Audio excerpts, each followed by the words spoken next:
Imagine driving your car with one foot on the gas and one foot on the brake for hours, days, years. You'd burn through energy, you'd wear down your engine, you'd wonder why everything felt so hard and so creaky. The truth is, many of us are doing exactly that with our nervous systems, and we don't even realize it. We experience stress so often that it starts feeling like a normal state.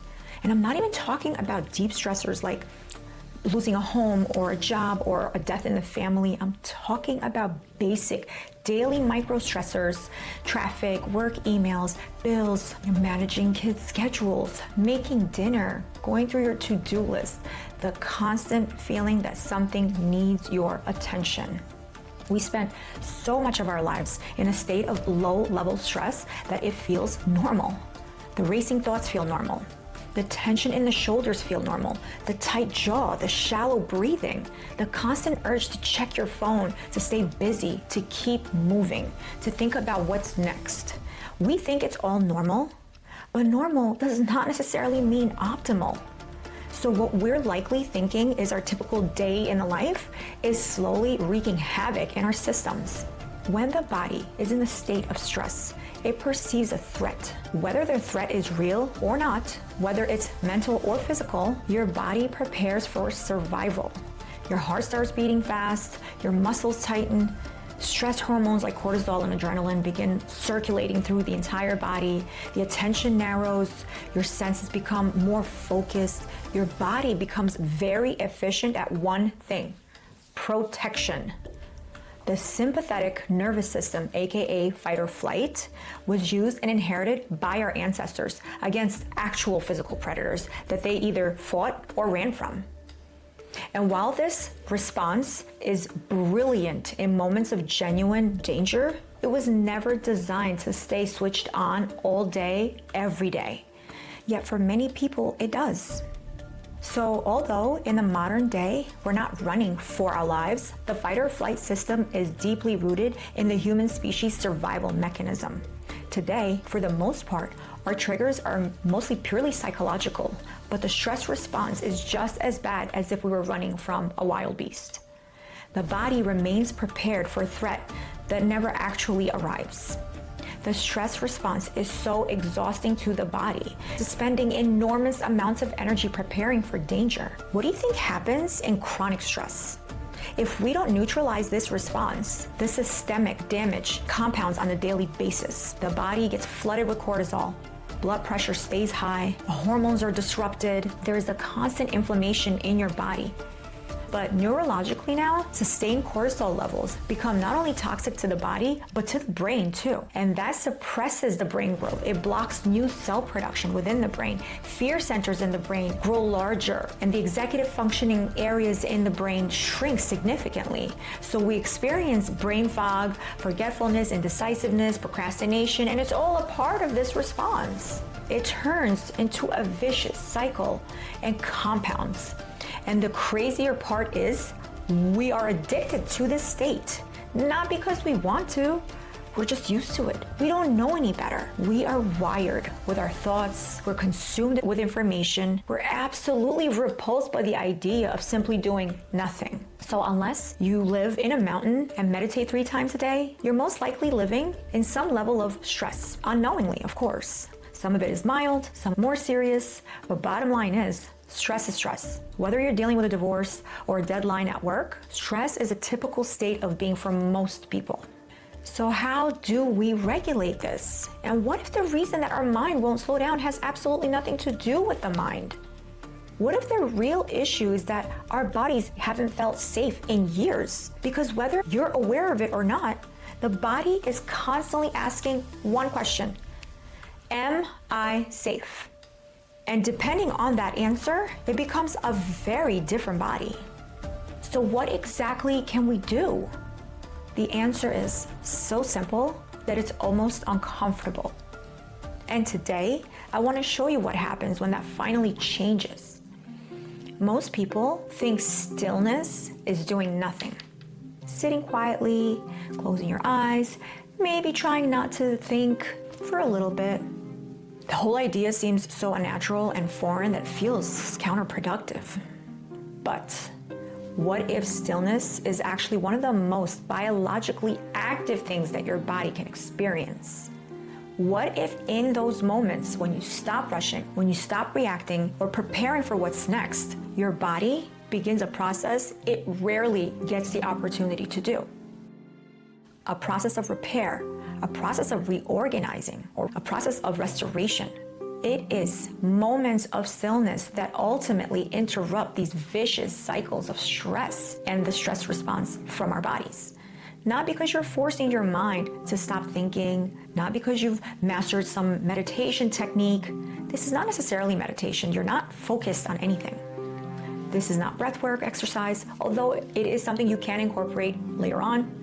Stillness is the practice of literally sitting or laying still and nothing else involved. Doing so is sending your body a different message. The message is simple. There's nowhere to go, nothing to fight, nothing to escape, and nothing to prove.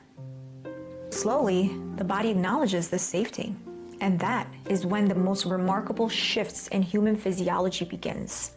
The nervous system starts transitioning out of survival and into restoration. Scientists call this parasympathetic activation. You may know it as rest and digest. Regardless of what we call it, the fact is the same. The body begins preparing for growth instead of protection. And as it begins moving into the restorative state, changes start occurring almost immediately. Your heart rate slows down, your body continues to receive signals of safety, your breathing deepens, not because you're forcing it or following any technique, but because the body no longer feels the need to remain on high alert. So it relaxes. And naturally, your breathing that was once trapped in the upper chest travels deeper into the diaphragm, into your stomach. And at the same time, production of stress hormones like cortisol begin slowing down. Every single organ in your body is receiving oxygen that it needs. The body is no longer preparing for an emergency. It stopped reacting for what's next. Instead, it is now beginning to conserve energy. It redirects its resources. It starts shifting its priorities to what actually needs to be done for the body. It begins the process it rarely gets the opportunity to do, a process of repair, healing, reorganization where needed, a process of restoration. We have this quiet messenger within our body. It runs from the brain down through the heart, into the lungs and the digestive organs, almost like a communication highway between the brain and the body. This messenger is the vagus nerve, one of the most sophisticated structures in the human body. And one of its primary jobs is helping the body understand when it is safe enough to relax. The longer you stay in stillness, the more active the vagus nerve becomes. The heart, the lungs, the digestive system all receive a message. Slow down, relax, resume. And once that message begins to spread out throughout the system, an entirely different chemistry emerges through the body. While most people assume nothing is happening when they sit or lay quietly, beneath the surface, you are receiving an invisible upgrade. Your body is becoming so much more efficient. Blood vessels relax, improving circulation and the blood flow throughout the body. The heart becomes more adaptable, more responsive, more coherent. Your body begins wasting less energy on preparing for a whole lot of nothing and using more of that energy for what it was designed to do: restore itself, repair, and maintain. This is one of the hidden gifts of stillness. The body starts spending less time defending itself and more time supporting itself. What many may not realize is that stress isn't only stored in thoughts. Stress often lives in the body, in the jaw, in the shoulders, the stiff neck, in the muscles surrounding the eyes. The micro little tensions that have been quietly consuming so much energy begin dissolving. No force, no effort. The body just becomes lighter because all of that was unnecessary is finally released. You go from noise into rhythm. Imagine tossing a few stones into a pond. Ripples begin colliding, patterns interfere with one another, the water becomes pretty chaotic. Now, imagine the pond becoming completely still. The interference disappears, a natural rhythm emerges, the natural waves, coherence, a harmony. That is exactly what begins happening within the body. It moves from interference into coherence so that every system in the body begins supporting itself and functioning efficiently. And with that, the mind suddenly changes too. Stillness enhances the mind, of course, but only when the body finally feels safe. Think about it. When your body believes there is a threat, your mind becomes vigilant. It scans, it begins predicting, it analyzes, it starts rehearsing conversations that haven't happened and probably won't happen. And it worries about outcomes that don't even exist yet. Not because it's trying to sabotage you, but because it's trying to protect you. The mind is responding to the information that it's receiving from the body. And if the body feels unsafe, the mind behaves accordingly. But the minute the mind begins receiving signals of safety, everything starts changing. No more scanning for danger. The need to solve every problem goes away. The need to remain on high alert calms down. All of that tension begins releasing. And what emerges in its place is something many people have been searching for their entire lives. Space. Space between thoughts. Space between reactions.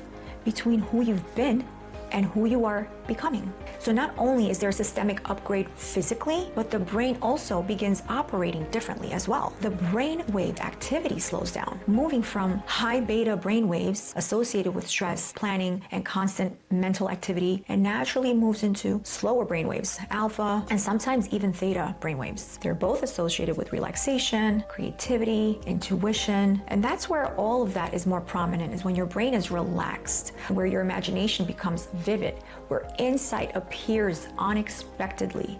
In my previous videos, I discussed how powerful hypnosis can be in those states. If you are curious about the powerful transformations through hypnosis, I will link that video in the description.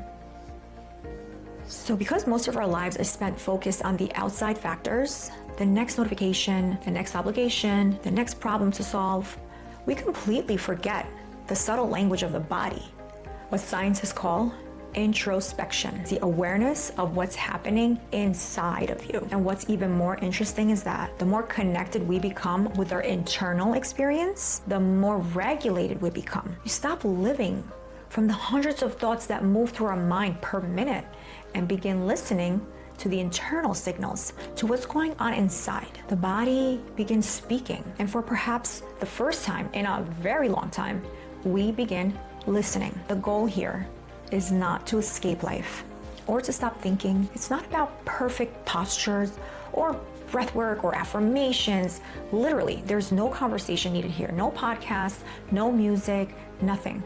It's completely effortless, informal. It's just yourself and quietness, wherever it is that you may be. You can start with 5 minutes, then maybe increase it to 7, then to 10 as you go on in the week. It's a mini reset. You will feel so much more connected to the intelligence within your body because it already knows exactly how to restore itself. It knows exactly how to regulate itself and guide itself back towards balance. And stillness is just a tool that gives the opportunity for the body to get the mind and the body to do so. Perhaps the greatest misunderstanding about stillness is that nothing is happening, when in reality, everything is happening. Your heart is finding its rhythm. The nervous system is finding safety. So I really do hope you try taking these little micro resets, whatever time of the day, wherever it is you may be. And as always, thank you for being here and spending these few moments with me. Maybe something resonated, maybe a new perspective landed. And if there is one thing I hope you take away from today's session, it's this. Our bodies are not working against us. They're trying to guide us towards balance. And sometimes all it needs is a moment of stillness just to be heard. And that is where things begin to change. If you enjoyed this video, please like, subscribe, and share it with someone who might need it. Until next time, be well.